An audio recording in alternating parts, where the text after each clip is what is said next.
Welcome everybody to Teacher Living Ideas. We are going through these great play series, and today we are on The Cid by Corneille.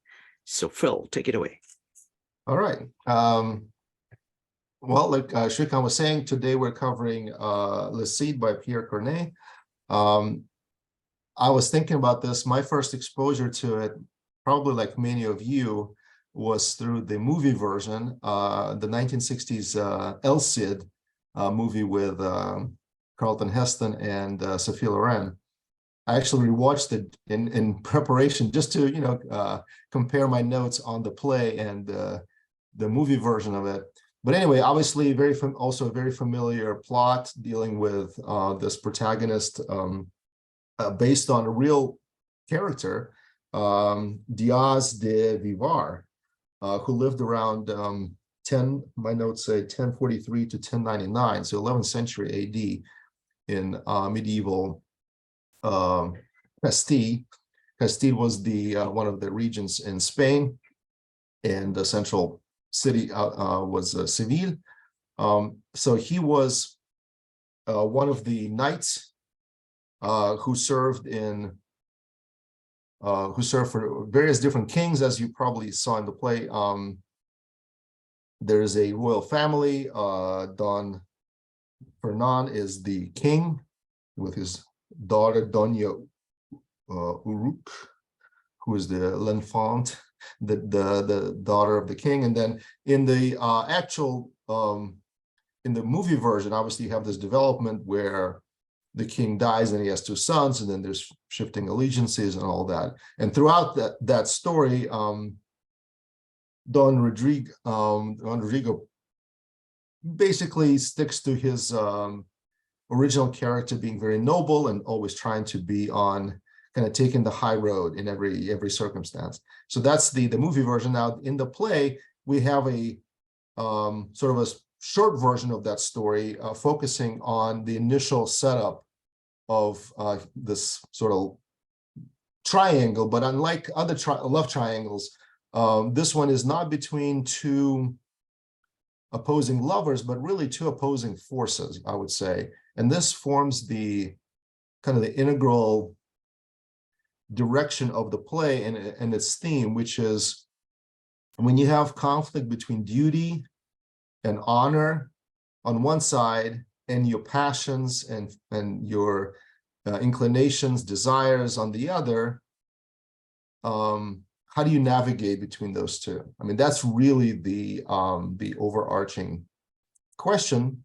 Now, just to go over the plot really quickly, it's pretty simple, so I'll take just like a couple of minutes just to go over the basic setup. So we have these noble families at the court of the King of Seville, Don Fernand. In his employ are two prominent figures. One of them is the father of Don Rodrigo, the father of Le Cid, who is Don Diego, and another one is Don Gomez, the father of Chimene, who is the love interest of Rodrigo. Now, what happens is Rodrigo's father gets essentially a promotion. He gets noticed by the king. He is appointed as a tutor to one of his sons, and Don Gomez thinks it's unjust that he gets this promotion. He is insulted by it, and he doesn't waste any time in relating this position of his to his opponent, to his counterpart. So a verbal confrontation ensues, and Don Gomez actually slaps Don Diego on the face with his hand, which is a huge insult at that time. No one was supposed to, if you touch somebody's face, you don't even have to strike them, you just slap them on the face. That's a mortal insult. You're saying that you don't think much of that person, and to do so is a open invitation for a duel or a quarrel or something that very serious. So anyway, but the father is too frail to respond with force, and so he asks his son, Don Rodrigo, who is El Cid. El Cid, by the way, incidentally, is the Arabic I guess, corrupted Arabic for Said, which means Lord. And the title comes from, I guess, from other people who, observing Don Rodrigo's conduct, give him this honorary title as a person who has honor, who has worth. And so he's titled El Cid, or Le Cid in French, which again is Said or Lord in Arabic. And so once Don Rodrigo is put in this place, he, on one side, his father asks him to avenge his honor, but on the other side, he knows that if he does anything, his love interest, Chimène, who is the daughter of Don Gomez, will be obviously at odds with him, and he will be at odds with her. Nevertheless, he decides to proceed because he thinks that honor is more important. And so he confronts Don Gomez, he kills him. And predictably, Chimène now is in a similar situation where she has the same kind of choice. She, on one side, she loves Don Rodrigo, but on the other side, it is clear to her that she cannot proceed as she was going to. They were actually betrothed, or getting close to being betrothed, and so she has to cut that off. And so she repels him, and she in fact appeals to the king for vengeance. And so we have this situation that is, I actually wrote out a quick little dialogue that pretty much sums up what's going on. So let me just read this real quick. And this is a conversation between Chimène and her lady-in-waiting. And she says, so her servant, she says, he, Rodrigo, deprives you of your father, and you still love him. And she replies, it is too little to say love, Elvira. I adore him. So it's clear that she is absolutely smitten by him. But at the same time, she says, what? And then Elvira presses her and says, well, what do you intend to do? And she says, to preserve my honor and to end my sorrow, to pursue him, to destroy him, and to die after him. So what she means by that is she's going to pursue this course of vengeance that is prescribed by the rules of honor and family and so on. And so she secures Don Sancho, who himself is in love with her, another noble knight at the court, and she asks him to represent her and to essentially fight Don Rodrigo to avenge her. And this is the setup. Everything seems to be going towards some disaster, as a tragedy should, but in fact it doesn't. It doesn't end in tragedy. It ends in it has a very American-style happy ending where Don Sancho and Don Rodrigo fight, and Don Rodrigo wins, but he doesn't kill Don Sancho. He comes back, and the king very perspicuously says, look, Chimène, it's obvious to us that you love him. In fact, they kind of play this little trick on her, which kind of makes it a little bit comedic, adds a little bit of a comedic flavor. They first tell her that he is killed, and she faints. And then once she faints, and they say, look, this is obvious that you love him, that your feelings haven't changed for him. So just go ahead and, you can wait some period that is appropriate, and then you can go ahead and proceed with the marriage. So everything ends well in this play, which is why it was initially received with some controversy. It was actually played the first time it was played was around 1636 in Paris, and one of the people that apparently attended this was Cardinal Richelieu, whom we know from Three Musketeers. And he then summoned an academy of his best playwrights and so on. And they said, no, you can't do this. You can't mix tragedy and comedy in one work. Either it has to be an epic style work with everything, with epic rules that are prescribed to us by Aristotle's Poetics, which by the way, I think we read as part of our discussion on Auerbach, Mimesis, right? But then you can't mix this tragic style, the high style, the epic style, with the comedic ending or changing of what they call the three unities: the unity of place, the unity of time, and the unity of action. And all three are really changed here. The three unities have to do with kind of sticking with a central theme and for greatest effect, right? That's Aristotle's poetics. You can't, you know, and that's a good advice in general, to stick with one thing. But life, of course, is not like that. And that's why this play is really good, because it starts to kind of relax these rules, and it challenges this rigid distinction between the high style and the low style that we've talked about. The European tradition of mimesis, the tradition of representation, kind of oscillates, as we saw, between these two extremes. One extreme is to mix everything up and have no borderlines at all, and just you mix the high and the low. And then the other extreme is to be very rigid and to say, no, you have the epic style and you have the kind of the farcical, the comedic style, and you keep them separate. So in this instance, Corneille kind of goes against that rigid distinction, and so there was some controversy, but the play was very well received by the public, and it became an instant hit. And so despite the critical reception from the, quote, professionals, the public received it very well, and it became a source of, it was played many occasions, and there were many operas written that are based on the play, so it was a success by any mean stretch of sort of measurement. So that's the setup. And pretty much everything I wanted to say. One other note, just a quick one for those who are interested in reading it. In the original, in French, it is written as a in this rhyming couplet style. So we have these rhyming couplets. So it does rhyme when you read it in French. In the translation that I read, in the Gutenberg translation, it loses some of that. So there are some translations probably that do some justice by preserving that.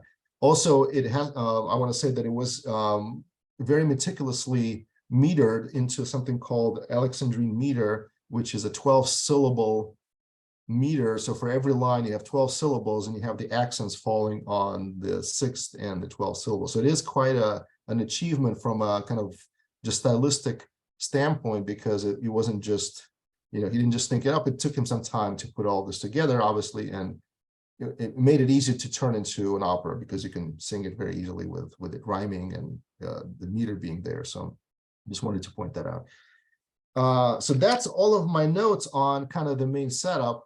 Now, again, the most interesting thing to me, again, just coming back to the central theme, which is this conflict that we have, and I think that's the most interesting topic perhaps to talk about, is this conflict between ideals and honor and duty, and how far can you take that? How far can you take all of these ideals before they start really coming into conflict with who you are as a human being? And Chimène, and both Chimène and Rodrigo, especially Chimène, probably they try to take it as far as they can, and at some point they realize that they can't, that you cannot fight it forever, and the force of humanity, our human nature, the passions, the feelings, they themselves, which are part of us, you can only fight your nature for so long. But again, that's my interpretation of it. I'm curious what other people have thought of it. Maybe there's some different interpretations and different takes on it. So I'll open it up. Shrikant, if you want to take it from here and just... Sure. Wonderful. Thank you, Phil. So this is a really rare opportunity to actually commune. Excuse my voice. I'm getting over the cold. Cold is gone, but it'll still have a little bit of raspy voice. So I just love this communing with a different time. The way in which, for example, I see the three things playing out here. Large thing which is in the background is the civic duty. These people are actually at war with Moors, and these people that are the main characters are kind of key players in the war, and that is there at the background. That is always, that's the background. Even the name, the Cid, comes from there. So that's one level of kind of civic duty. The second, there is a level of honor, which is kind of family based, which is based on social group. And then there is love. And the interplay between these three things at that time is really fascinating. It's very different from modern times. So that's one thing. Second, also the point that Phil brought up about the sacred and the profane, the tragedy and the comedy, and how, Corneille combines those things. And we saw that in the New Testament, how that is combined as well. So it's very different from the the strict Platonic divisions between one world and the other world, the other, a higher world and the lower world. It's saying that there is this oneness between them. And that's one thing I really like about, this play. Both those things are actually brought together, and they are kind of intermingled, and tensions between them are played around with. Now, I want to invite anybody who has read the play to talk about their impressions of the play, and then, just take up to about 5 minutes to talk about your impressions of the play. Let's start with people who have read the play, who are familiar with the story, and then we will open it up for a general discussion. So go ahead and type an exclamation mark if you would like to share your thoughts about the play. And while you're thinking about it, I want to add a couple of thoughts on what Shrikant just said, also in connection with Pierre Corneille. He, before Le Cid, he published a number of comedies, and was also criticized for some of them because of the same thing. He would portray, or he would use the language that was used in the higher echelons of society in his comedies. That was not allowed, because the comedies are supposed to be about the lower classes. You're supposed to make fun of them, but not of the people that are supposed to represent nobility and aristocracy and all of those higher ideals of society, the higher orders of society. But he did that, and that drew some criticism. Now here he reverses it, and what he's doing is he's showing that the epic, the tragic quality of the nobility, and this is high, the highest nobility possible, right? We're talking about the king's court and the nobles at the court, yet they still have these human passions. They're the same. The passions are not a purview of the lower classes alone. We all share in those same passions. So this is probably why it had some, it drew some criticism from the French Academy of Arts at that time. Yes, certainly. I do think that the criticism from the French Academy should be worn as a Medal of Honor Right. in this context. Because, I mean, the thing is that, coming from our time, or time of, let's say Tao Te Ching, Bhagavad Gita, and Gospel of Joan, it's all about the integration of the higher and the lower, or making the high manifest in the lower, and the lower speaking to the higher. So this kind of integration between them is really what great thought is about, and that's exactly what Corneille is doing. So in that sense, the separation that that Plato did, or Greeks had, of intellectual and material realm. Like, intellectual realm is separate, and work is like only for slaves. That is being bridged by some of these things. And the thing I like about these great artists is that they are at the forefront of doing that. They are not doing that as a philosophical treatise, but they're actually doing that. They're actually showing that, that somebody like El Cid actually embodies bringing both those things together. He is very much human, and he has the highest of ideals, and he's making that happen. Okay, so let's go with Allison, followed by Joe. Allison, go ahead. You're muted, Allison.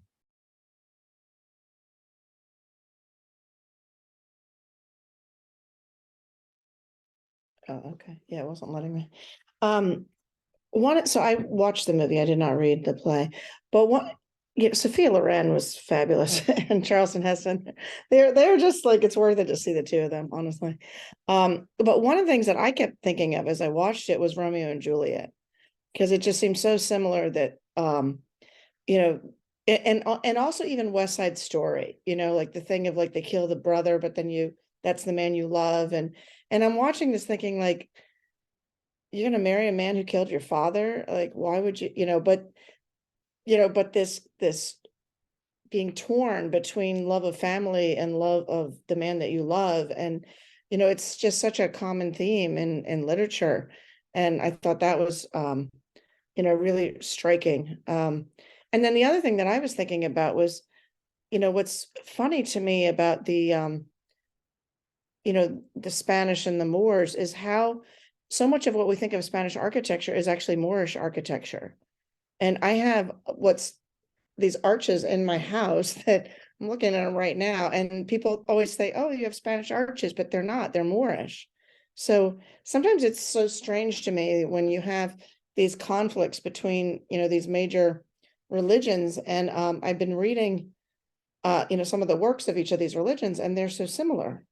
And they seem actually more similar than they are different. And it just seems so, just like, within families where they're killing each other within the families, that's kind of symbolic of these different nations that are neighbors that have been fighting each other for thousands of years. And it just seems so tragic and such a waste that they can't figure out ways to get along. It just, it's heartbreaking, really. I know those are just, some of the things that I thought of. Thank you. Thank you, Allison.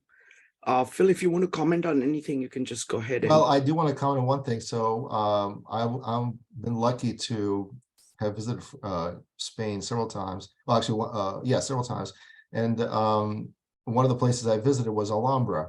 And Alhambra is a perfect example of what Allison is talking about, where you have this beautiful expression of Arabic architecture right in the middle of Spain.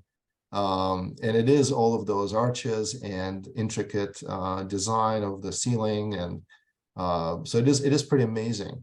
One other thing I want to say is the protagonist of the story, El Cid, or as his real name was Diaz de Vivar, was actually in the employ of Muslim rulers at one point in his career. So there were a lot of shifting allegiances, a lot of things were in play. One of them was this conflict between the sons of Don Fernando, who was the king, which is portrayed in the movie. And this is actually based on real events, and including the plot against one of the brothers.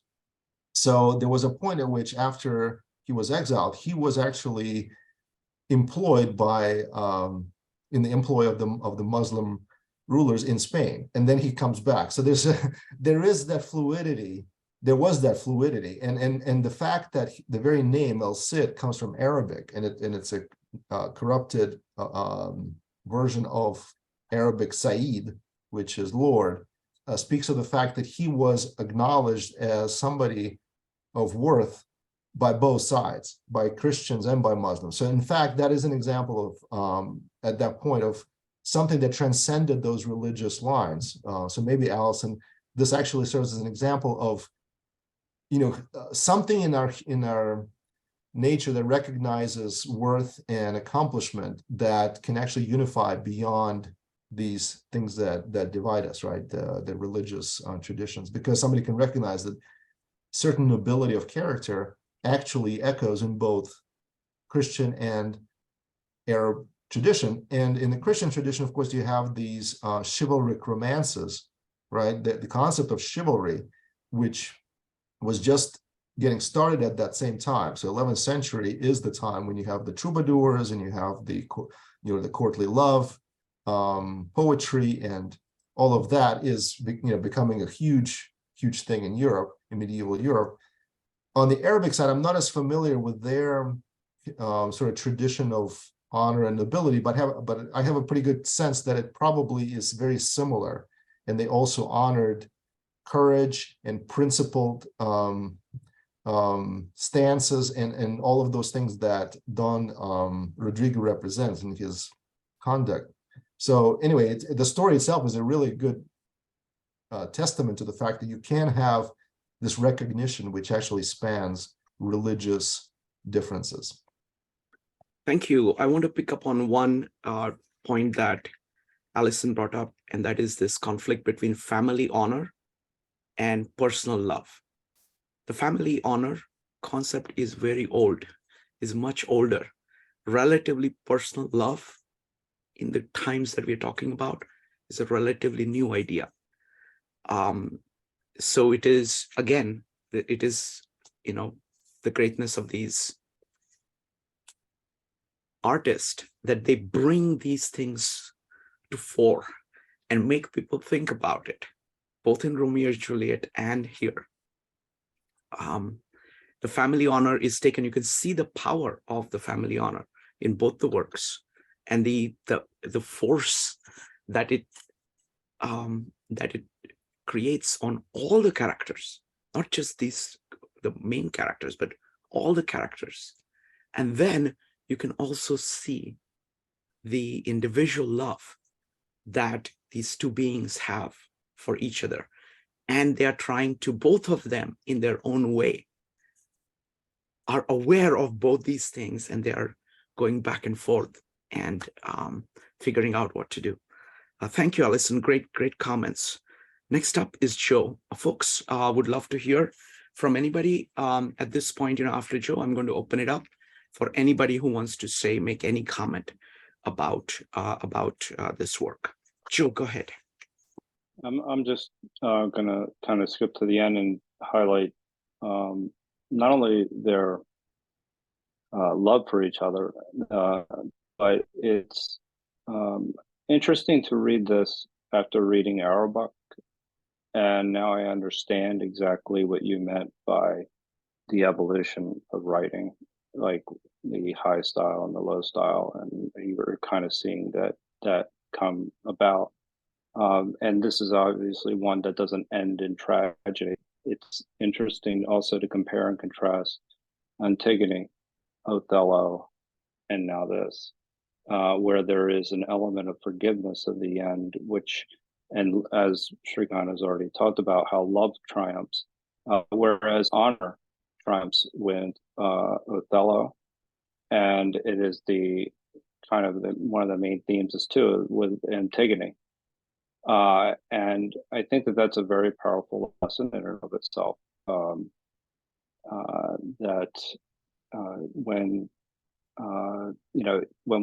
Because honor it's important.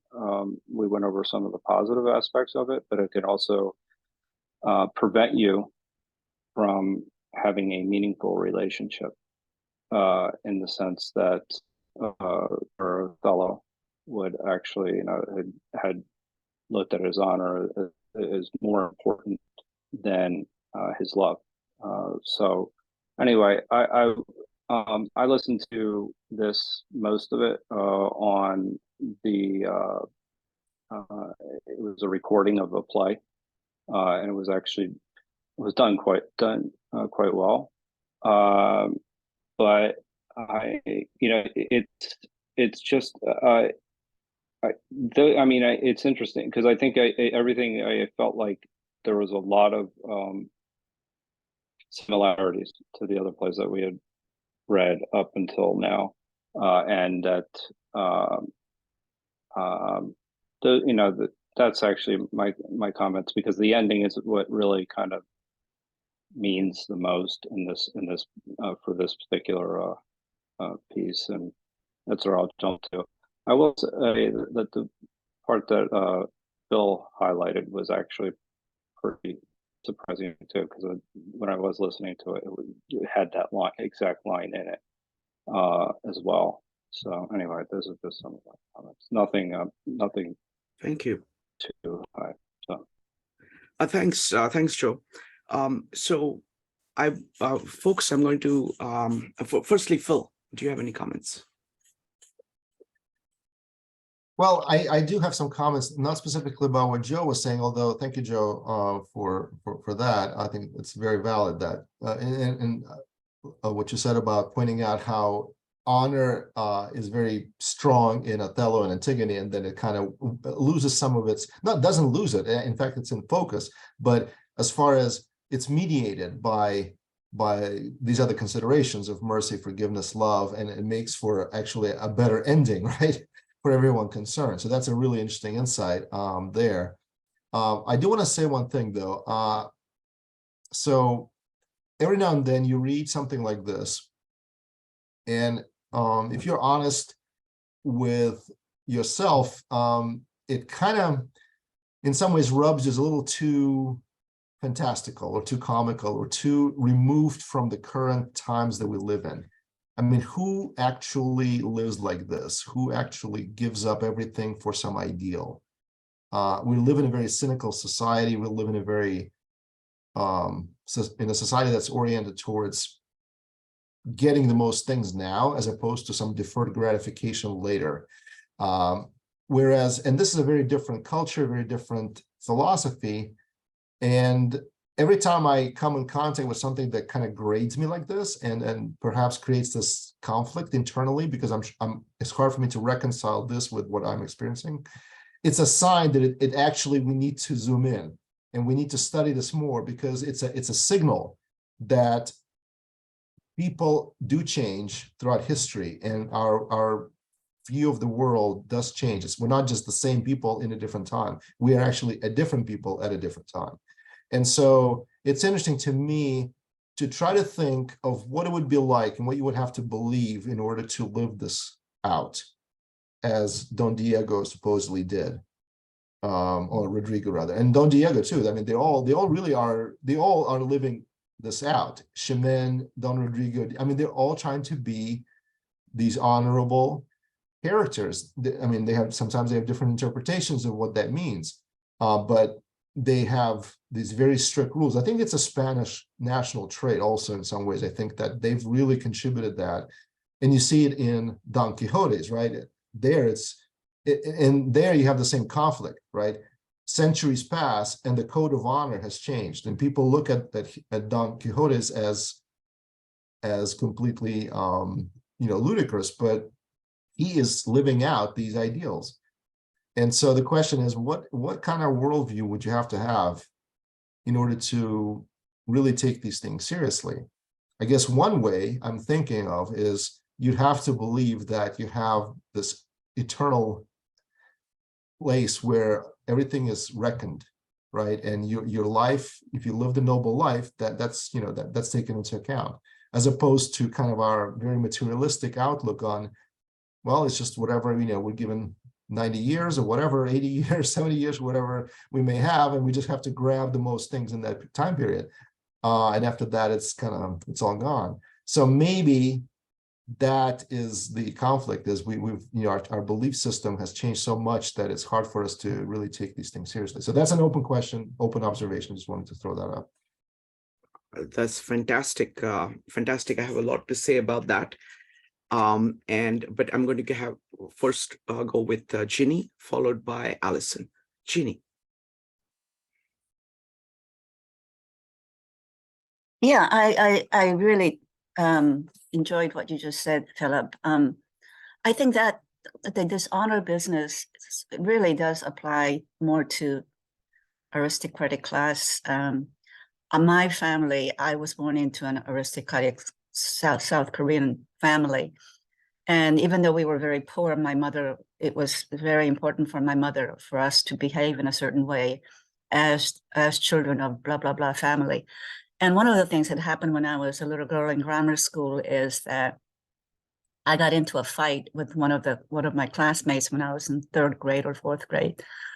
And I guess it was her who wanted to pick a fight with me. And I said, okay, we're going to fight. So after school, we went out there, she with her group of friends and me with my group of friends. Well, I didn't have as many friends as she did for some reason. Anyway, so we had hair pulling fight, and I was so upset. I came home crying, and my brother came in to the room that I was in, and he said, "What's going on? What's wrong with you?" And I said, "I got into a fight with one of my girlfriends." And you know what he did? He kicked me, or he slapped me, or he hurt me. And he said, how could you do such a thing? Getting into a fight with your classmates, that is not a proper thing to be, a proper way to behave for a girl of your class or whatever. So to this day, I remember that incident I had with my brother. And to this day, I think he should have defended me being his sister and be protective of his sister rather than criticize me for misbehaving in the way this girl of this class should behave. So yeah, I'm not sure if we have evolved in the right. I mean, what you just said, Philip, is that we're not so honor bound the way people were in let's say 100, 200 years ago or whatever, you know, when this book was written. So anyway, just wanted to share my personal. Thank you for that observation, Jane, that story. I have some similar stories of my own, and I have to be honest with you, I have not made up my mind yet on whether whether it's better to have more honor or to be more egalitarian. I kind of vacillated about, because I think both have merits. And I was separated from my Korean family for many years, but we kind of reunited, let's say 30 years ago. And then about 10 years ago, he came to visit. And wouldn't you know, I brought up that incident, and he didn't remember. And I said, "You hurt me, you hurt me. You didn't protect me as your little sister." Anyway. Well, it's the same. Thanks for letting me. It's the conflict between honor and duty and feeling, right? Duty and Yeah, that was more important to him than his sister being beaten up by somebody. Thank you. See, this is this is what I love about these great works, that they bring up these issues, by clearly establishing in such a dramatic way, a way of being of these people. It serves as a mirror for us. What Phil was saying is like, how are we different? And it gives us it gives us consciousness about ourselves. And this is what Barfield talks about, of saying that you are actually getting a sense of the sensibility of another time, and it is producing this experience in consciousness, felt experience of change of consciousness, saying, that is a way of approaching honor that human beings have, and that is not there around me or in me. What is this? So that raising of that question, forget about the answer. Raising of that question is the most important value. Great. Absolutely agree. What's that? Absolutely agree with that. Yeah. Absolutely. Thank you. Next up is Allison. I grew up very close to the Mexican border, and I remember there was always an awareness that there was a big difference. One of the major differences between Mexico and the United States was that they had a code of honor that we just did not have. And one of the things you could point to is that they had a very, very low divorce rate, whereas in America has a very high divorce rate. And the whole idea was that the man may cheat on his wife, but he never abandons the family. It's just the code of honor. You don't abandon your wife. You don't get along too bad. That's your family. And it's a code of honor.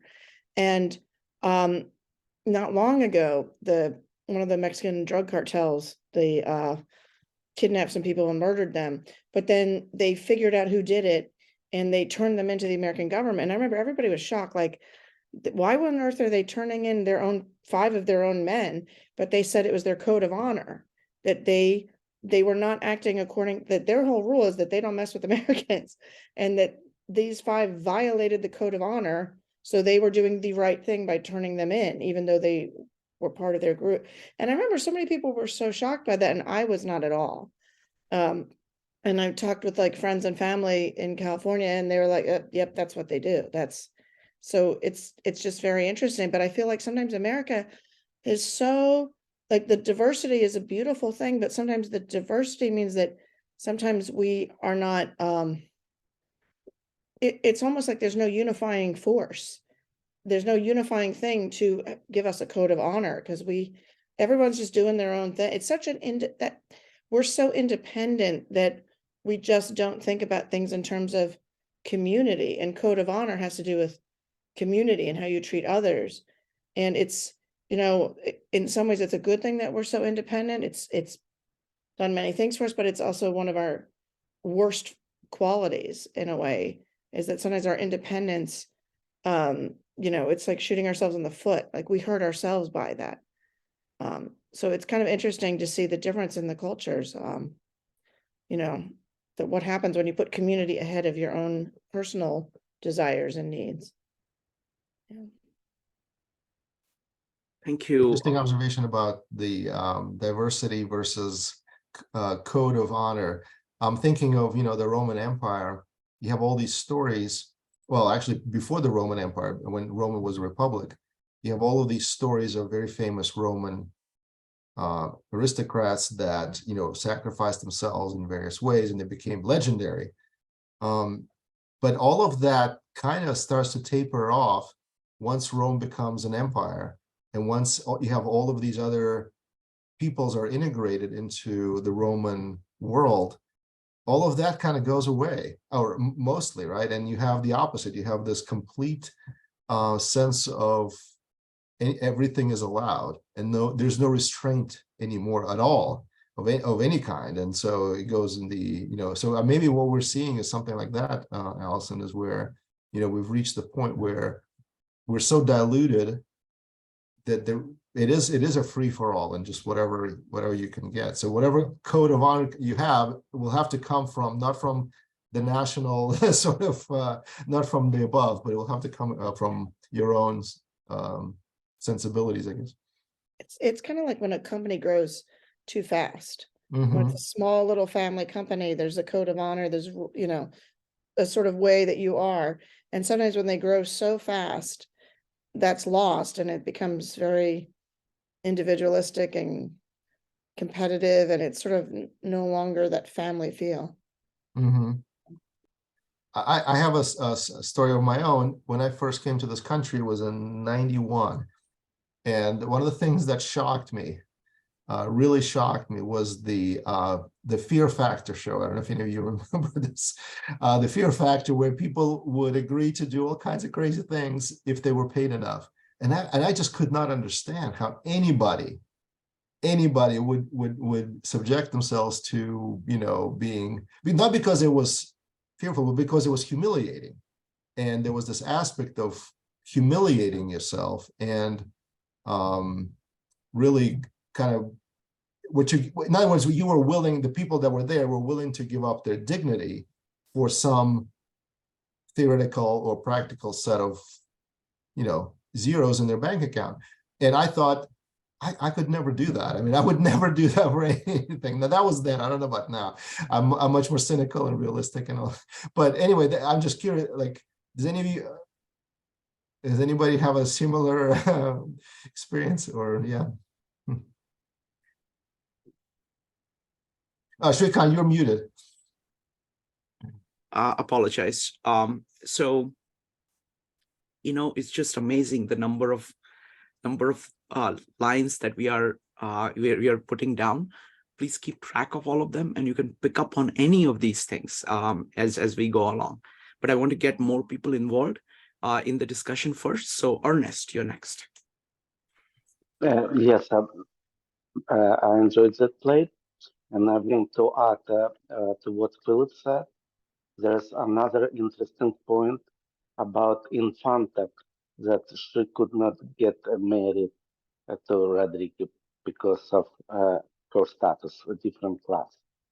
And after I read the play, I had a discussion with my wife, who also enjoyed it, about how it's ending. It's very important, the ending of the story. And I asked her, what do you think in 1 year, will they get married? And she said, no way. And that's my reason also, because honor is stands still, even she loves him, but she cannot get married to him because of what he did to his father. Her honor still has to be there.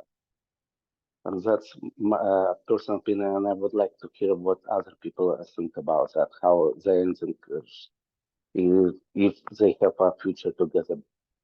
That's it. And also people who are watching us on YouTube also can vote what their opinion, how the ending should be.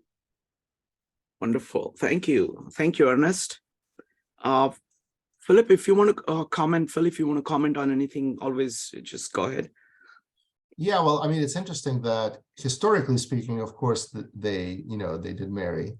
Now, whether or not that was, it played out exactly as it was, set out in the story is a different, different consideration.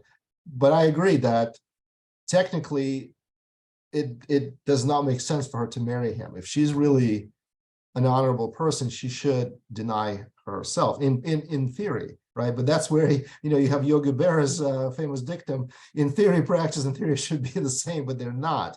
And that's where our human nature really, how far, and that's where we started from. How far can you really deny our humanity? We're not robots. We can't all just live this way in this very kind of rigid, and that's probably the rigidity of that is the most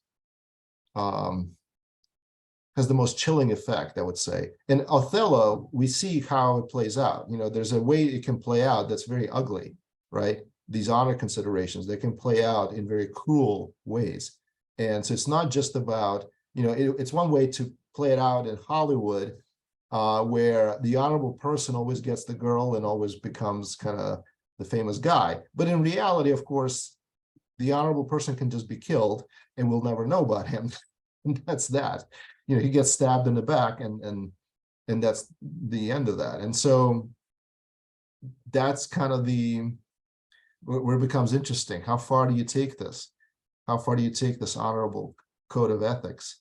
I guess if you do take it far enough and you survive, then you become super famous and a hero and somebody to follow, to be followed. Thank you. Thank you, Phil. Next up is going to be Connie. Connie, go ahead. Yes, I'm so glad we're talking about honor, because as I was listening to the play, I just stopped frequently throughout it because I haven't thought about honor in so long. So it just was really like, I was trying to relate if we even have it anymore. What came to mind, one thing was the mafia. I'm not Italian or whatever, or any mafia. There was all sorts of mafias. They didn't bother the family. If the movies are correct, they would never go after the wife of mafia, other people. But what I really relate to is I was raised in a military family and lived, all over the world. And I have a tremendous honor for my country. And I know it's the United States, but a deep respect, and the flag. And when I see that we don't have, like, people are leaving their flags out in the rain and that it's touching the ground, it bothers the core of me. So I actually really feel like when we don't have honor in oneself, I think civilization or community, honor thy mother and father. And then, there's so many people that the children don't take care of their old. And so they're put in rest homes. So I just think honor is a very esteemed quality in people. And I'm just trying to think of anyone that, or anything that we do honor.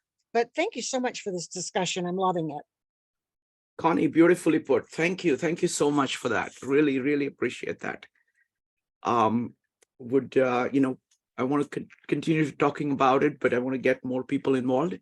Phil, if you want to comment on it quickly, you're welcome to do that. Otherwise, we'll go to Katie.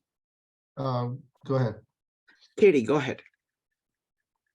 Yeah, I was gonna say, I think it does affect people today. I mean, if you live in or even the US too. I mean, we don't, if you're following international law, you don't attack civilians. And it's something like I did watch, I was a big Fear Factor fan. The only thing that makes me feel bad when I rewatch is that they're killing animals. But I think that also they have a very different sense, because it's more about being strong and being like holding on till you can't hold on anymore. So it's kind of like valuing bravery. But I agree that it's a little bit, do whatever for money. Thank you. Thank you, Katie. So what I'm going to do is that I'm going to lay out, some of the themes that all of you folks have talked about. And then I'm going to invite, again, a round of comments from anybody. So firstly, I want to point out how rare this is, right? We're talking about honor. We're talking about what is the place of honor. I mean, look at just that. Okay, it's a very fundamental idea. Now, the form of honor can change. It can be honor of family.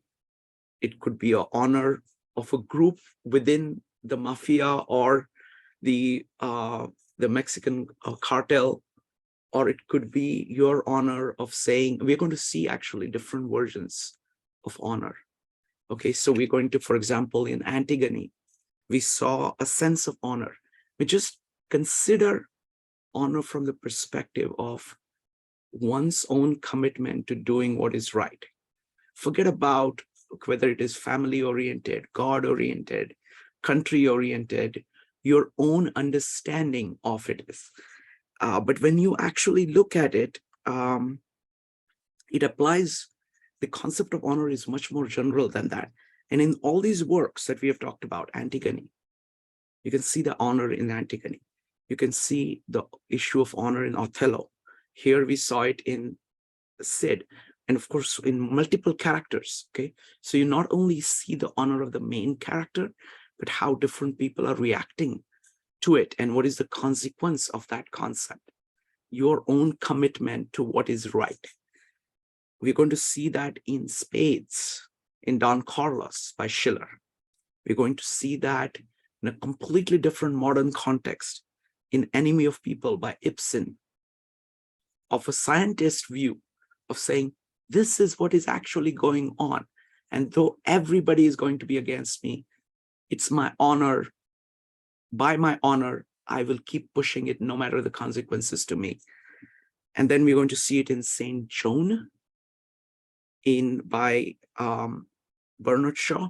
We're going to see the same thing in Cyrano de Bergerac, in Rostand. The concept of honor remains the same. But in these various times, it is focused differently. And I think that it's a human quality. Now, when people think of modern times, people are I don't watch TV, okay? And I don't read newspapers. And I limit the news exposure. So the entire media want to just give you something that will get you riled up. So actually, it is not really capturing what is going on in people. But when you think of your friends, when you think of people that you do business with, you can see how crucial the honor is. In its own way, it's a completely different form, but it is a human quality.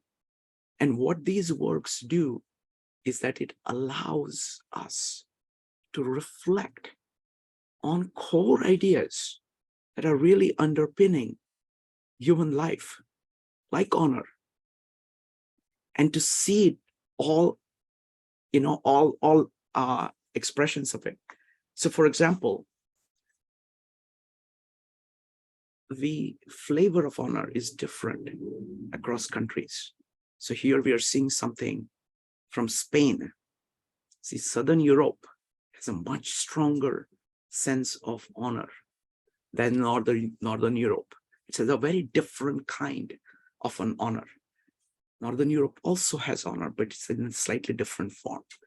And what we are seeing here, or what Alison commented on her experience with people from Mexico, it's the same kind of honor that is there from Spain. You'll see the same kind, the example of mafia. This is like Italian. It's also Southern European. Okay, so there is a quality to it. The different flavor of it you will see in Enemy of the People. That's the northern kind of honor. That is slightly different, and we'll be able to explore that. So this is one point about seeing different cultures and different times and how they approach an individual concept. You can see the honor change over time. Roman Republic had honor. When it became an empire, it started to lose it. Roman Republic had an honor even when it was very large. And it actually provided that honor as a value to everybody. And that's why they were able to build the empire, because people knew that no matter what happened, they could count on the Roman law. You know, Paul could go and say to, this amazingly powerful general, I'm a Roman citizen. And though he wanted to kill him, he immediately stopped and immediately gave him everything that was due to a Roman citizen. That is the power of the law, the honor that comes with it. With the empire, the equation changed exactly opposite. Things started to move, money started to move towards Rome rather than away. It was, instead of Rome supporting things outside, it was all flowing inside.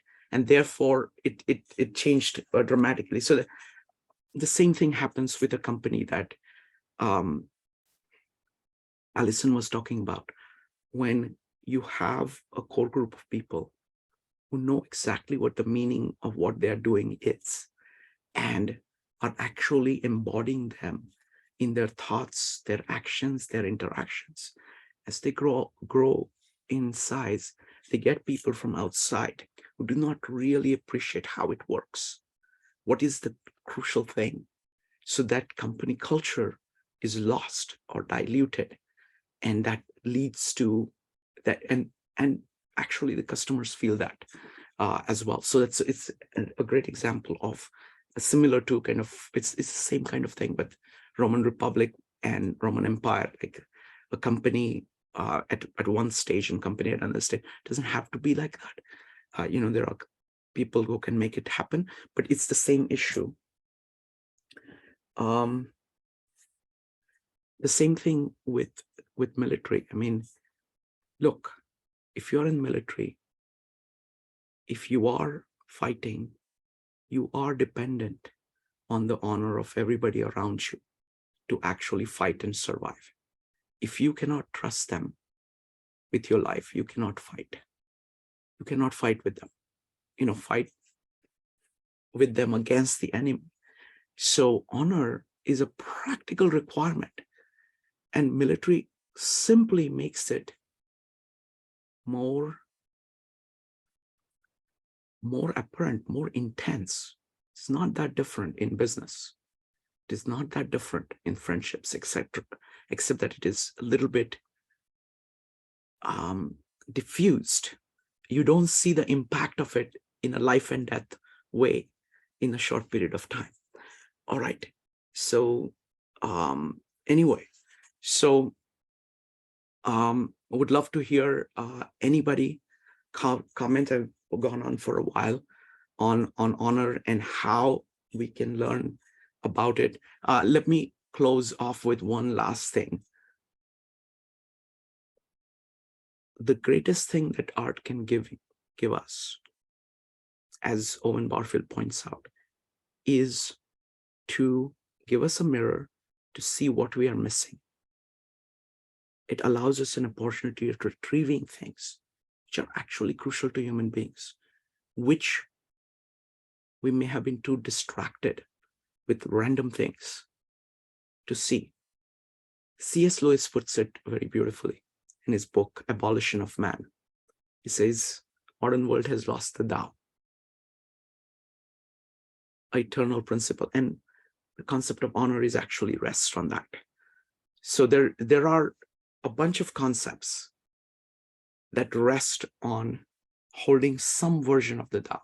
It could be a deist version, it could be a science version. So somebody like Newton has the Tao, or Darwin has the Tao in his own way.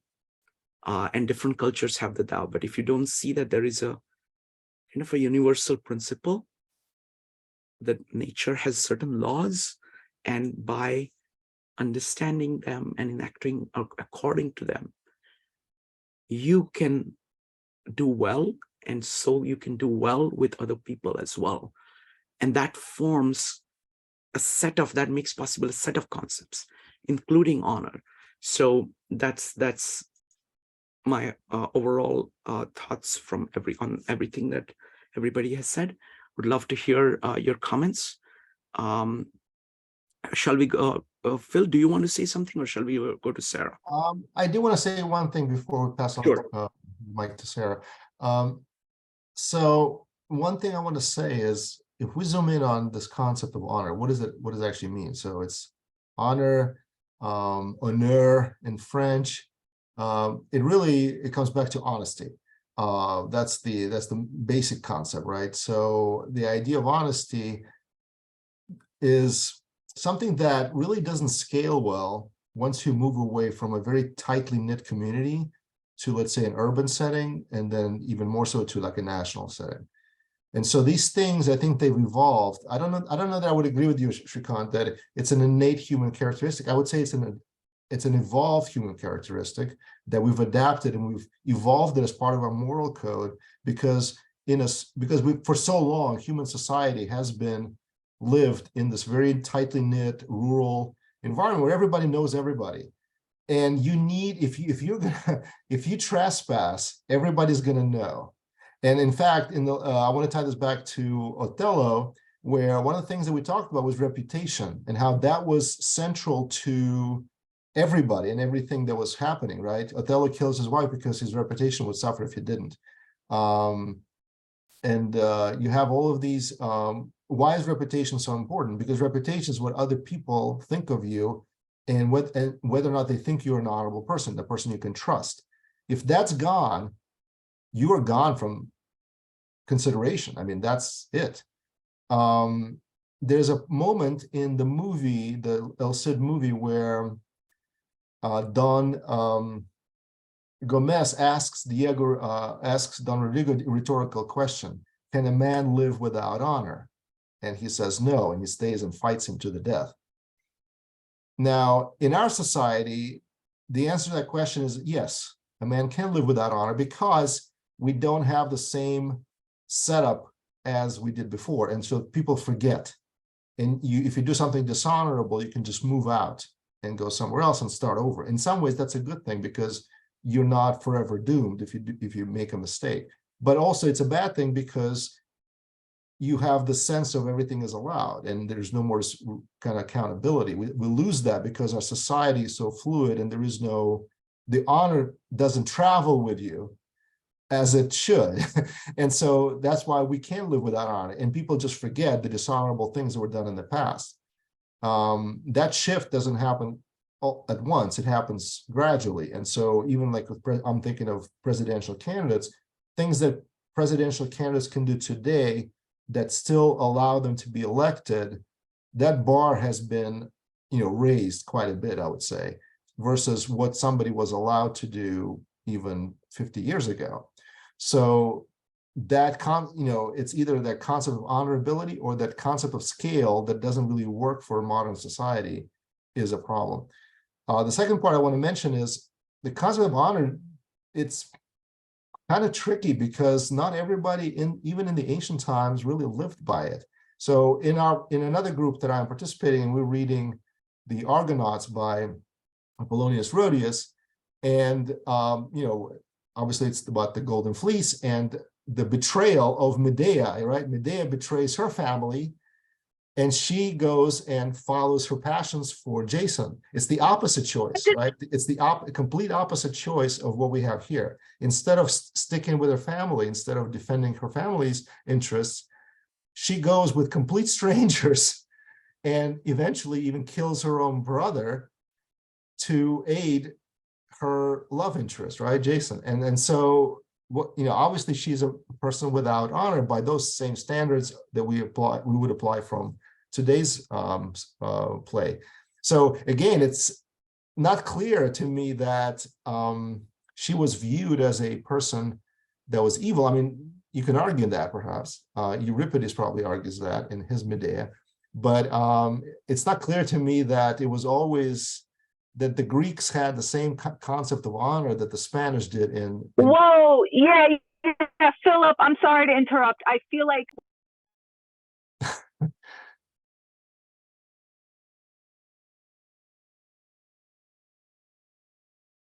Shrika, you're muted, so I don't know what you're saying. Sorry, Sarah, the way we do it is that we just type exclamation mark and I'll call on you, okay? Next. okay, yeah, but I was just That's okay, that's okay. Just go ahead, wait and let Phil finish his thought. I have things to say, then I will call on you. Phil, go ahead. Yeah, yeah. So with Medea, it seems that they're different, not slightly different, kind of wildly different concepts of what's honorable, what's proper or improper. I mean, Odysseus himself seems to place much more weight on wit and ingenuity and sometimes tricking. Now, to me, it seems that Don Rodrigo would not be much in the way of being an ingenious trickster. He seems to be much more, everything is in the open, everything is transparent. I'm going to go out of my way to let you know my hand, right? As opposed to Odysseus, who's keeping his cards close to his chest. So all that to say is that there is some fluidity there. And what's fascinating, though, is to trace how these things play out in different cultures, different times, because there are some common denominators in both cases. I mean, even Odysseus defends his honor of his house by killing the suitors, and then even having this, almost like a frat goes on this vengeful quest that the gods have to intervene and say, look, enough is enough. I mean, let's cool this. So anyway, it's just interesting comparison with different. Great comments. See, what I find is that each of these concepts is very different in different contexts. So the first thing that you were saying was that there is a concept of honor in actually the evolutionary context, even going further back, us on the African savanna, living in a group of 30 people. The concept of honor is the thing that is going to make you live. If you don't have it, you will be ostracized and you will die. It's as important as that. Now, there is a version of this concept. Each of these concepts are like that, by the way. There is the evolutionary context, and there is the scribal context, which is cities, beginning of cities. And then there is a modern time, which is post-print, where things start to change. And the way in which these concepts work, so for example, in the evolutionary context, it is universal. If you don't have it, you die. Okay, it is at that level. And we don't see the people who don't have it because they're dead. There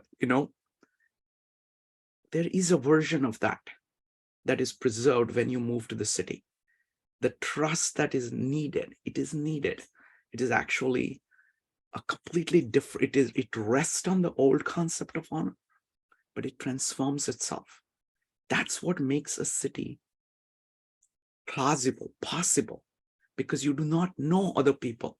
To be saying that, okay, I'm going to treat different people in the right way, even though I don't know them, that's a huge leap forward for human beings. And that makes possible a social network of a size much, much, much, much greater. Now, there is disintegration that happens, and there may be all kinds of implications of it. In modern times, these concepts are distributed in multiple ways. So there is a level of trust that is there that you need to have for things to function. It doesn't necessarily, it's not like an individual thing. For an individual thing, like you can You can screw up in one place and just move to another place. But those who do honorable things, show that they are able to do things and build on it, they are able to get rewards of a scale much, much, much, much greater than people who are going from place to place. So there are like different, the geography of honor is different. The entire map of honor in modern times is different. And like what honor is there in the print stage versus the electric stage with TV, I think is very different. So there is this marriage happening between the ideas and the context and the technologies of how things are flowing. And it's really fascinating to trace all of this, but I think we are just fortunate that we are able to discuss these things at this level. And so, okay, wonderful. Thank you. Sarah, thank you for your patience. Yeah, I Go just ahead. want to say I'm not going to even make my point anymore because it's kind of pointless. But if we can just be each of us cognizant of making comments, because then, and the time period, because what they have to say, and like in a conversation that we want to get ideas out, let's not monopolize, because I think Philip went on to 17 different topics, then he went into the writing, and then he went into various different parts. If we can just kind of make our comments succinct, because like me, after you and him both monopolized the conversation for about 10 minutes, I kind of was like, okay, never mind. You know what I mean? So if we can just be cognizant of the time period that we make our comments, that would be really appreciated.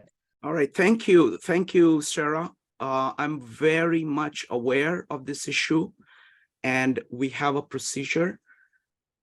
My standards are very high. The standard is that for every 2 minutes, at least 80% of the people should feel that they are glad that they lived these 2 minutes. Anybody who can match that standard, I want them to keep talking. Okay, I want it to be at that level. I want a large conversation between people. But you're not letting anyone else comment, though. Philip just monopolized it for 10 minutes straight and no one else could comment. That's my only point. Okay, so look, just a second. This is a format that I have developed over about 6 years of doing in-person meetups with 60 to 80 people, and doing about 1,400 meetups on an average of between, let's say, about 30 people on Zoom, and it works beautifully. People keep coming back. I understand for some people who really want to get their speech out right now, otherwise it means nothing to them, it doesn't work. So I understand, and I will not be able to satisfy anybody, and I'm sorry it doesn't work for you. I would recommend watching videos of YouTube instead. I post all of this on videos, and you can skip through anything that is not making sense. For example, what Phil said here, I think most people would agree here, that it's very deep. And all those points are the points that we need to be thinking about. And they add tremendous life to our intellectual life. And that's what we are here to do.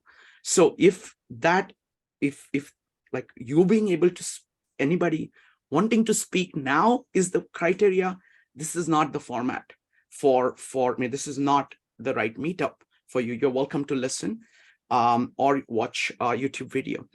Sorry about that. I can't please everybody, because if I try to please people who want to just be able to blurt out whatever they want, then the kind of conversation that we would do is not something that I think is worthwhile doing. So I wouldn't do it if that was the case.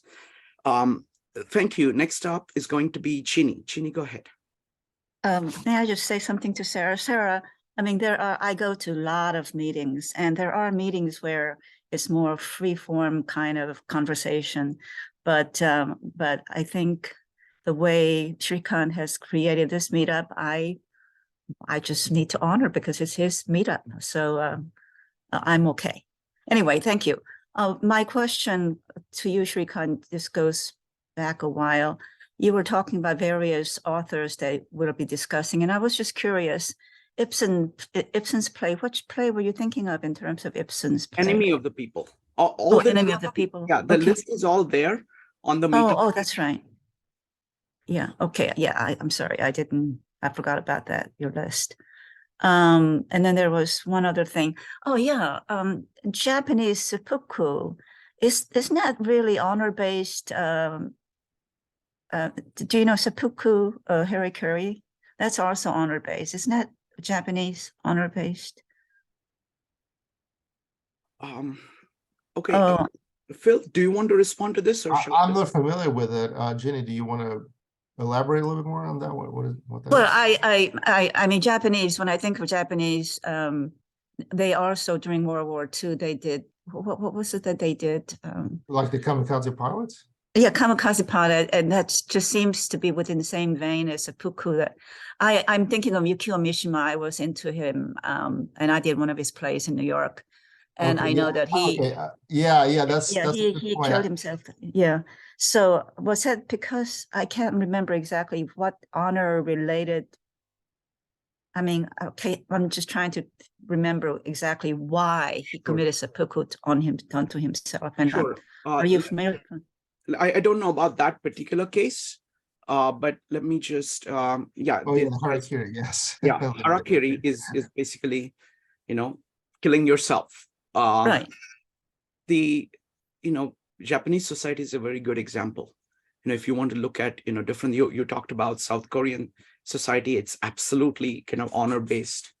Indian society has its own way of doing honor, and Japanese society also has a way of doing honor, which is really core part of the society itself. So much so that even the slightest thing,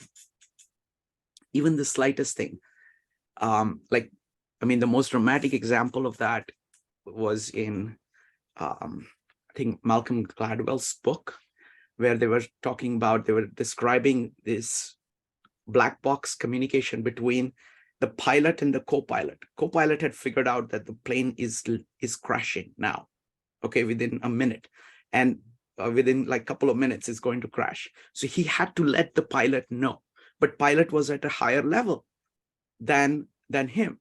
So he was saying, maybe you should consider looking at this, it's like, okay, and the plane crashed because of Oh that. my God. Yeah, yeah. And the thing is, saying that the right way was far more important to him than his own life. Similarly, if you do something wrong in Japan and you feel shame, there is actually, unfortunately, a very large number of people taking their own lives because of, like, business, for example. Like, business goes up and down, and results are regarded as like personal thing on you by many people, where you're saying, okay, now how can I show my face? And it's not just an individual, but that's like what is expected of people around. So it's a very strong example of the sense of honor. Well, I'm glad I'm not in that society. That's all I can say. Yes. Where's the practicality to life there? Anyway. Yeah, thank you. Thank you. Let me see here. Next up is Allison. Allison, go ahead. I was thinking about when we were talking about the cities versus small towns. What's kind of interesting, though, when you take a big city, I mean, usually that's true, where if you're in the small town where everybody knows you, you're more accountable for your actions. But what's interesting about major cities, especially New York, is that you have very large parts of the city where people move in and out, in and out, in and out, and they may not even know who lives in the apartment next door. But then you have other parts that are not like that at all, like the Hasidic community in Brooklyn, where it's like a little tiny town, and it's, everyone's very, very accountable, and what's so interesting with just Brooklyn in general is how the community can change so much, just 5 minutes in one direction or another. I mean, you've got the Hasidic community right next to the Pratt community of all these art kids who may or may not stick around after they graduate, but it makes it so fascinating. When I lived in New York, I didn't have a car, so sometimes I was sort of limited by how long I was willing to sit on a subway to go explore things. But now when I go up, I have a car, and sometimes it's just fun to go explore different neighborhoods that are so completely out of the idea that I had of New York as this big anonymous place. You know, like I was about a month ago, I was just exploring Staten Island. I was like, it's like a totally different, it's like a small town in the middle of nowhere, but it's New York City, you know? And at some restaurant, people come in, they all know each other. Everybody knew everybody except for me. So it is very interesting how a lot of cities are like that, where there's the section of the city that, you know, nobody's accountable. You can move here, there, and there's just a lot of fluidity. And then there are other parts of each city that, you know, you could be like in a little village, wherever, where everybody knows everybody. So I just think it's fun. Phil, what do you have to say about New York? Yeah, that's that's obviously a very true observation, Allison. I want to say a couple of things. One is, perhaps that's how we solve this problem of scale in society, is that while we live in a 300 million people country, it's made up of communities, it's made up of families, it's made up of these smaller units. And within those, you can still have this accountability, right, that demands a certain level of honor. And like Shrikant mentioned, in military, that's a no-brainer because it's tied to your life. And so you have these platoons and you have these smaller units, and within each unit, everybody knows everyone and they have to trust each other. That's how it works. So maybe that's how it scales, is you just have to maintain that close-knit community and be your best in that. Now, but there's another part to that. I want to mention what happened in New York on 9/11, where the whole city kind of came together. And while everybody praised that as a outpouring of whatever love and compassion and so on, that's what makes me think what happened at that point, which is strangers would help and sacrifice themselves for strangers. That's what happened in light of a tragic, horrific events. Now, when life kind of went back to normal, that sense disappeared, and everybody was lamenting it and saying, "Oh, how terrible that is." But I think that actually illustrates the point that this idea of honor and how it can oscillate what happened is an evidence that it is an adaptive response. So when we are face to face with life and death types of situations, we switch. There's some kind of switch that goes off inside, and we operate in a different mode. But when that life and death criticality goes away, the switch goes back to how we typically operate, which is we go back to our normal interaction where we don't really care that much about maintaining this sense of, I'm just going to go out and do whatever for anybody, because we're in a situation where everybody needs to be absolutely 100% charitable and altruistic. No, I'm going to go back to being more cynical, selfish, cautious, and not acting in complete naivete towards people that I don't know. So that's why I think the concept of honor is not an absolute standard. It evolves and it adapts to circumstances, and some of these are beyond our control. So maybe at the time, another factor that contributed to this honor code was the fact that people lived much closer to life and death than we do today. Most of us are not in life and death situations. We don't expect to be killed by Moors or by stabbed in the back by a count or somebody else who is who's vying for our position at the court of the king. So it's much less intense, and therefore maybe it calls for a less intense code of honor, as opposed to the times when people, or at least in this setting, they were facing life and death it seemed like it was a constant thing. So that's just another observation, thought that perhaps we shouldn't be as hard on ourselves as we sometimes are, because we do live in a different setting. It's great point. So I want to reiterate that, like, if you want to see what is going on in the modern world, I find it actually far more complicated. Like, for example, where did that sense of honor come from during 9/11? It has to have been there with people all along, and it expressed itself. It's not like it manufactured itself out of nothing. It was there. Also, like, what happens is that I really think that the mass media is bad. It gives you a completely wrong idea of what is actually going on, because they have no interest. There is no incentive at all for them to tell you what is going on. It's all about kind of producing enough emotions in you,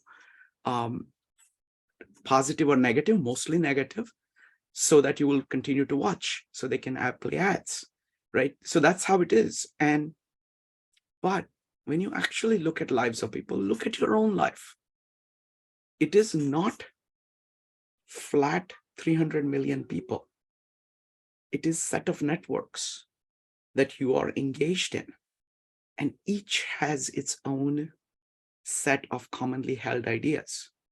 So like the honor that you have with your own family has a very different nature, and it's very real. That's what everybody else has too. It says that they have a different sense of honor. They have a sense of honor with their friends. They have a sense of honor with the people that they work with. They have a sense of honor with any kind of hobbies that they do, or any kind of other work that they do other from work. They have a sense of honor with, their maybe alma mater. They have this entire complex of concepts of honor, slightly different, that they have. So it's like, and each person has that. So it's very difficult to figure out exactly how the map is, but it is far more complex than the map that we are looking at. For example, if you were to look at the African savanna, because there is just this one group of people, that's the entire network. What they have, each of them have, you can look and see, they have to bounce that sense of honor has to bounce on each other's sense of honor. So basically all the outside ones, outside the band ones get left out, only a certain band remains. So it's far more easier to see, it's far more uniform.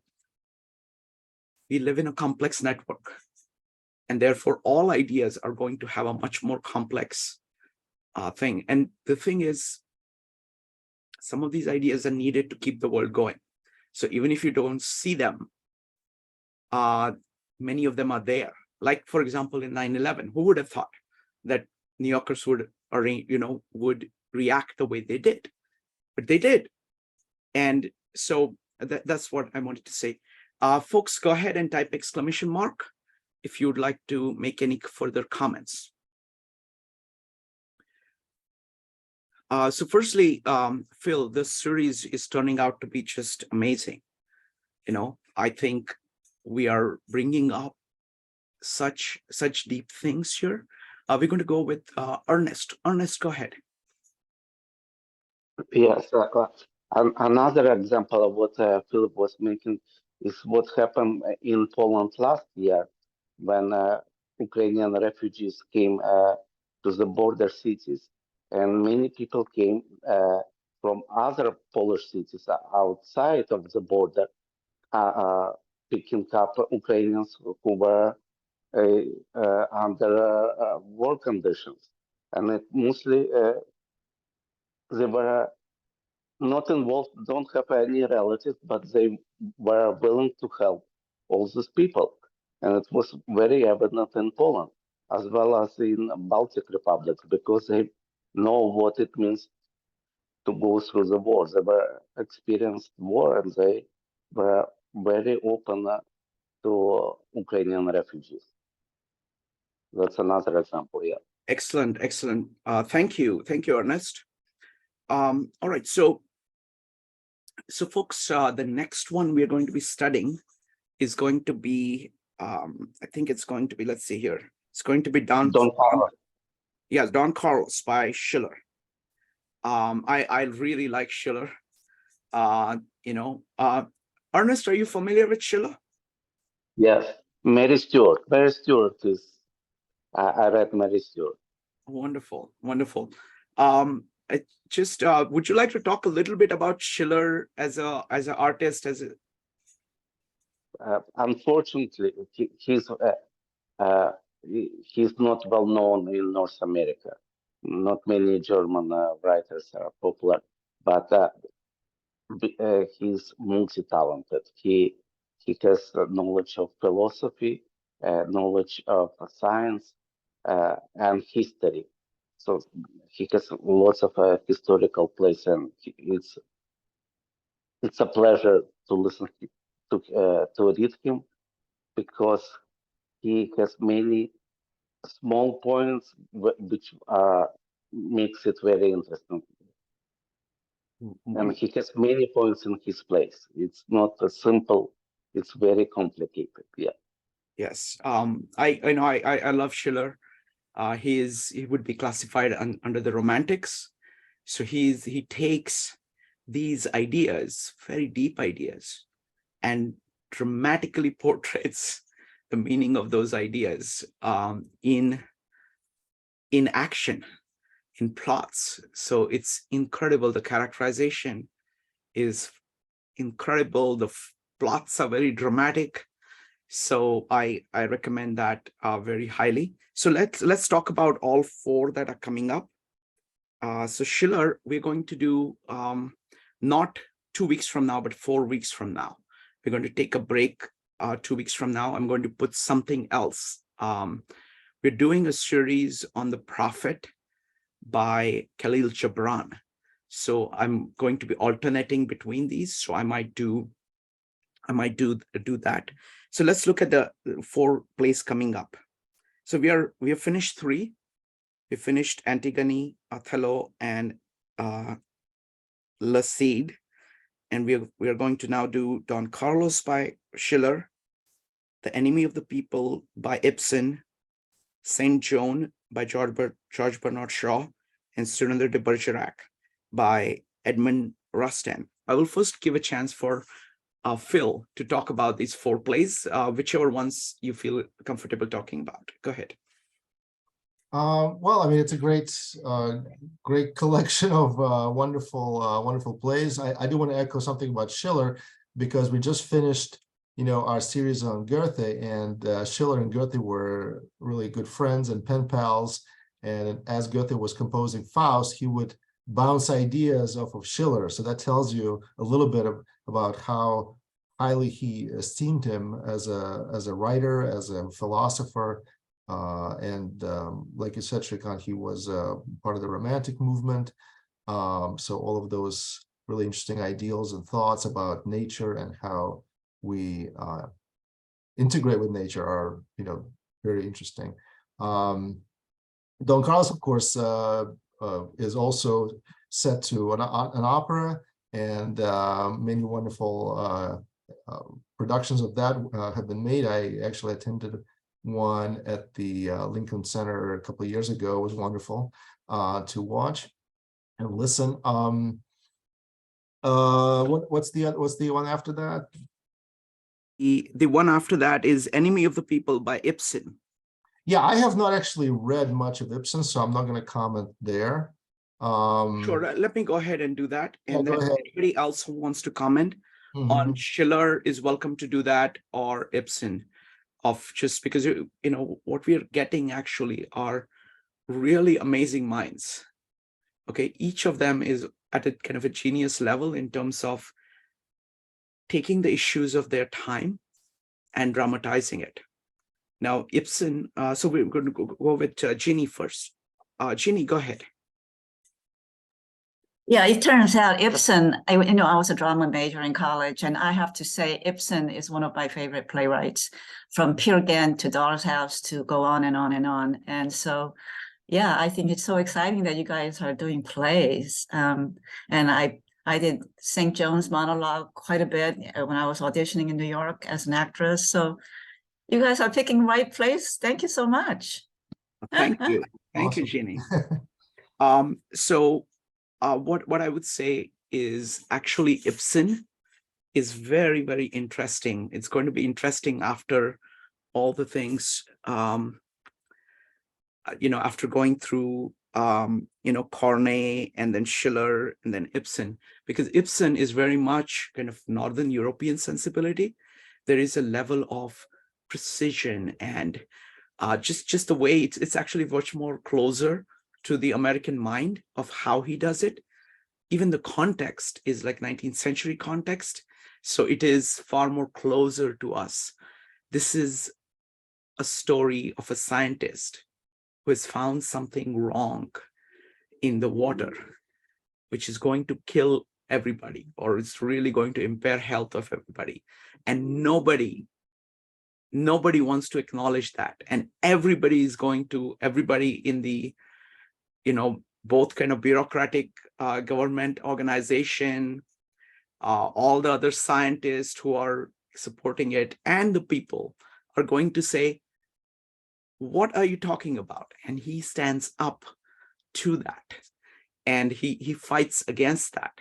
So it's very much of a modern thing, and you can see his thinking. The mind is far more calmer than the way in which some of the other people that we have talked about.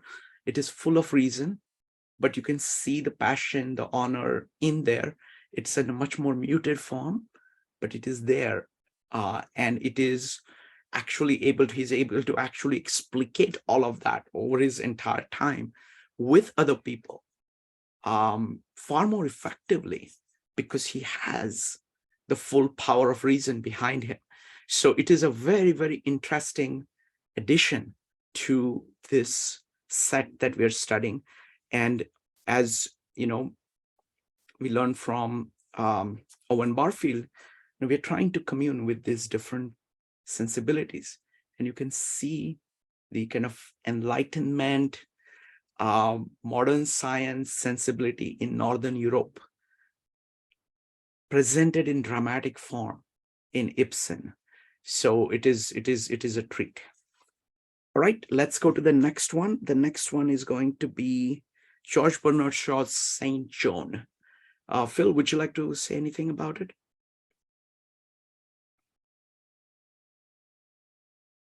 Yeah, I just want to say that George Bernard Shaw actually was probably on the shelf of every self-respecting Soviet intelligentsia member, because of his socialist leanings, together with Jack London. So the two of them were and they were pretty much contemporaries, I believe. So they both wrote at the turn of the 20th century, or 19th to 20th century. So yeah, it's a great play. Obviously, with a modern sort of twist on it, modern sensibilities in the middle of all of that. So yeah, it's a great addition to our series. Thank you. I find it to be a very interesting play by Bernard Shaw, because I don't want to give away any plot details. No, I don't want to give up the ending. I just want to tell you that it's about Saint Joan. Right. Right. So it's a very dramatic, dramatic play. I also want to say that, I'm familiar with, I'm a big fan of My Fair Lady and Pygmalion, and I just love, George Bernard Shaw's wit in those things. This is very different. So it is very interesting to see that same author doing a fantastic job. And I think he's done a fantastic job of showing what Joan of Arc is, Ginny. And for the longest time, because of, after having read Bernard Shaw's plays, I thought he's the one who created the word Ubermann, and then years later, within the last couple of years, it's Nietzsche, not Bernard Shaw, created the word Ubermann. He wrote Superman. I mean, his play, right? George Bernard Shaw's play. Yeah, Man and Superman. Man and Superman, that's right. Wonderful. All right, and the last one on the list is Cyrano de Bergerac. That was just a great story. Yes. Great story and it goes back to honor quite a bit, right? It's the same idea that you want to preserve a certain dignity, and you consider that so important that you're almost willing to risk your love, your other passions, your, you know, kind of immediate gratification for this. You value something so highly above that, that you're willing to sacrifice kind of the more baser instincts of our nature, let's put it this way. And even passions that are not so base, such as love. No, wonderful. I really love, and it's one of my favorite plays. Mm-hmm. It is so dramatic, and I love the style. I love the poetry of it. I recommend, there is a movie version of it, in French, which is what I would recommend. Gerald Depardieu's version. There is an older version, English version, which is also fairly good, but I like the newer version by Gerald Depardieu. You know, so and you know, these plays are best experienced as plays. So if you, and in Cyrano de Bergerac, I know that these versions are actually very good. So even if you are, you know, just watch those, it's probably going to be better than you reading the book, because you get the full force of character, what the play is meant to be through that. All right, wonderful. So so Phil, I mean, I really like everything, how this thing is turning out.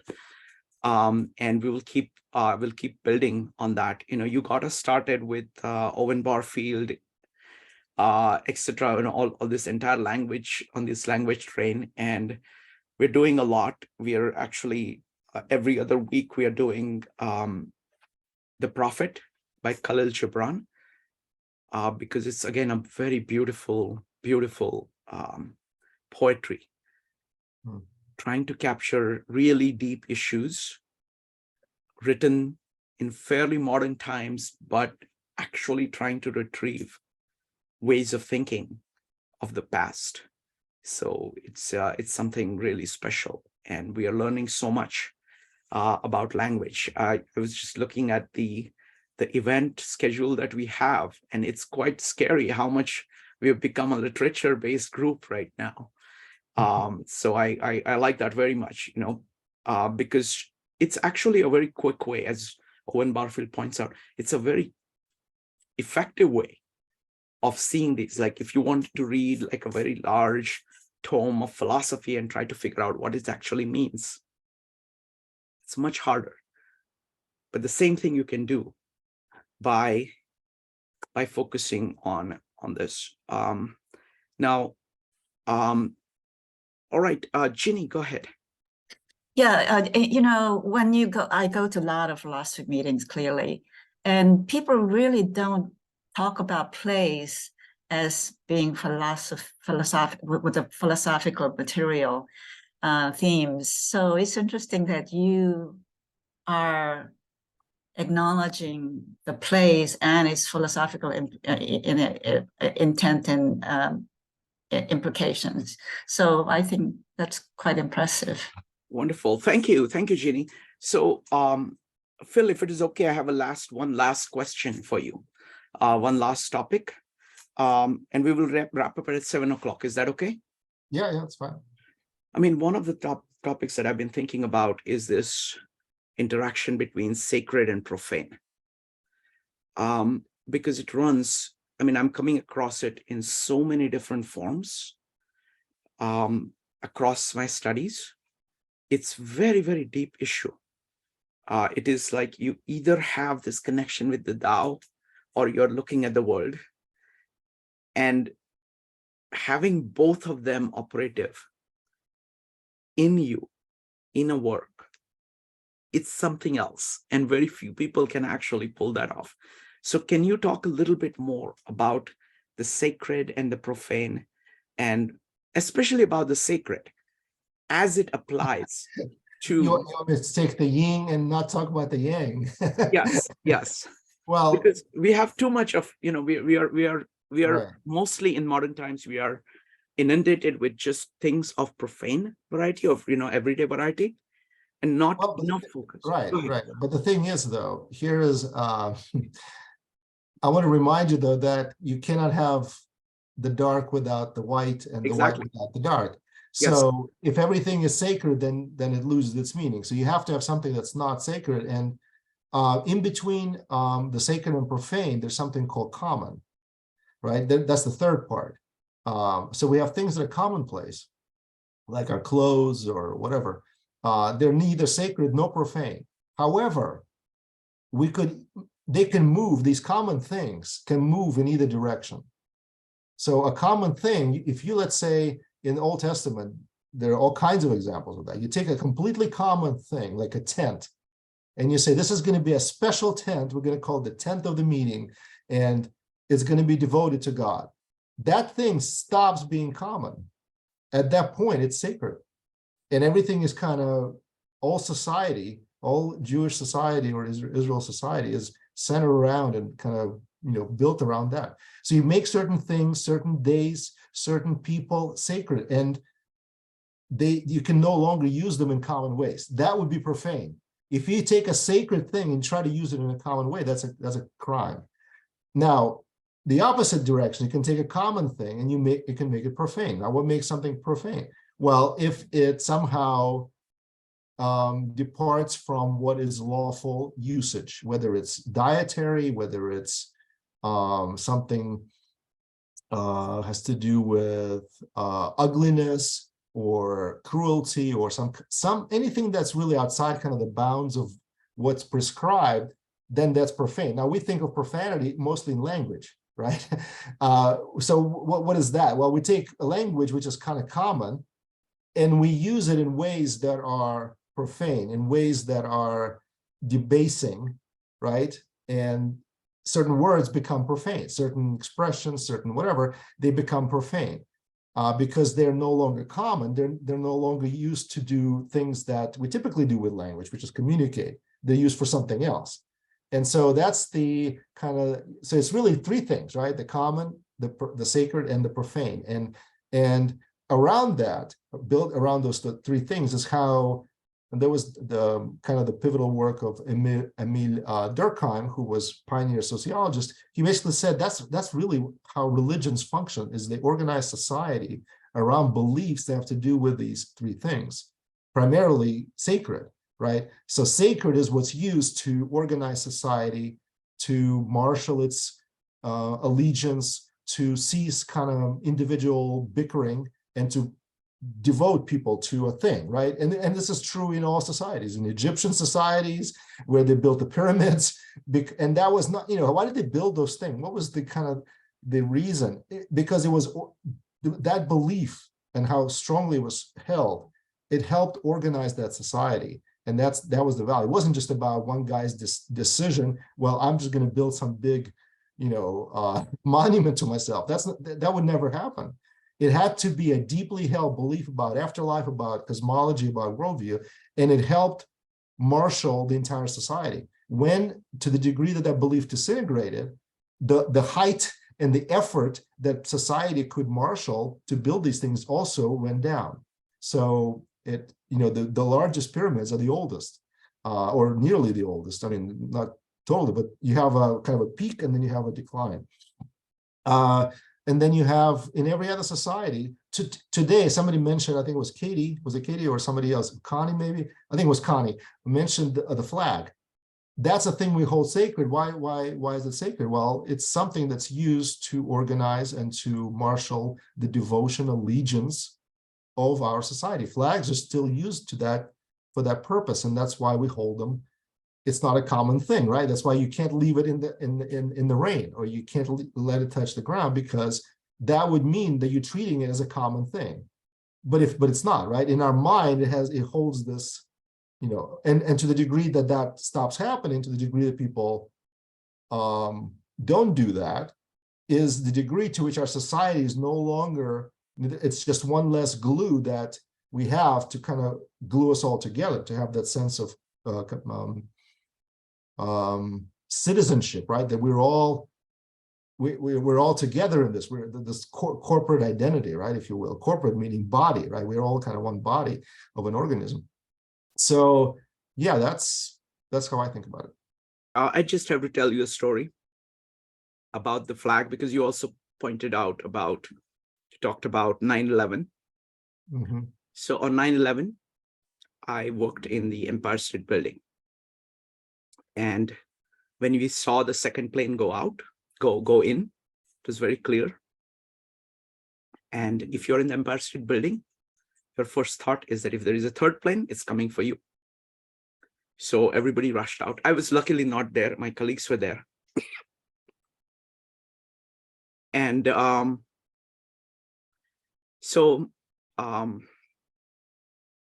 some friends of mine, when I got my citizenship, had given me a flag. And this is the traditional American flag that is used to cover the coffin. So it's a giant flag. So I put it up.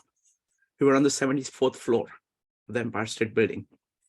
So I put it up and you could see it from the ground. Okay, so that's what it is. All right.